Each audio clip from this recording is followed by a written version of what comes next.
All right, let's jump right in. I want to talk about a really weird idea today.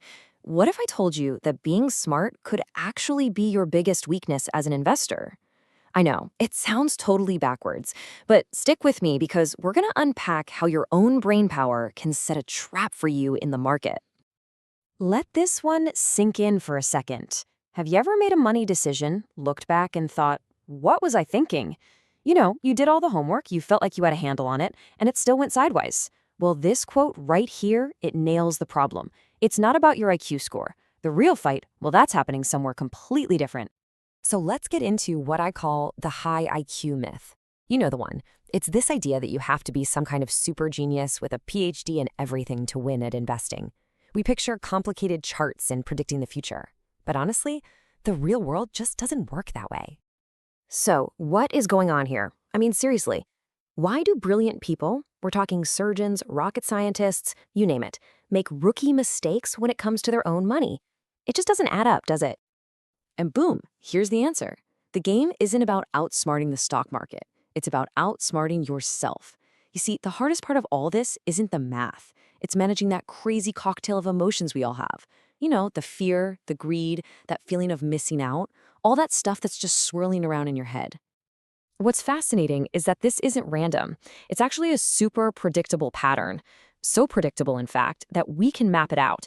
We're going to call it the poor return chain, and it shows you exactly how a brilliant mind gets totally hijacked by plain old human emotion. Just look at this. It's a domino effect, and it all starts with one single thing, an emotional decision. From there, it's a straight line to buying at the top or selling at the bottom, basically a bad entry or a bad exit. And the result? You guessed it, lower returns. It's a simple and pretty devastating three-step path. So let's be super clear on what an emotional decision really is. It's that feeling you get when a stock is shooting for the moon and you just have to get in on it. That's FOMO. Or it's the market taking a dip and you feel that pit in your stomach and just sell everything. These aren't plans, they're pure gut reactions. And this is the part you really need to get. That first step, that's everything. It's the whole ballgame. Once emotion is in the driver's seat, it doesn't matter how smart you are, no amount of brain power can fix the mess that follows. You've already lost.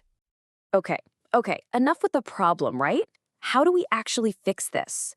That brings us to the most important part of this whole thing, the winning shift. It's not about getting smarter. It's about changing your entire approach. It's a fundamental shift in mindset, and it is the key to everything. Now this lays it all out.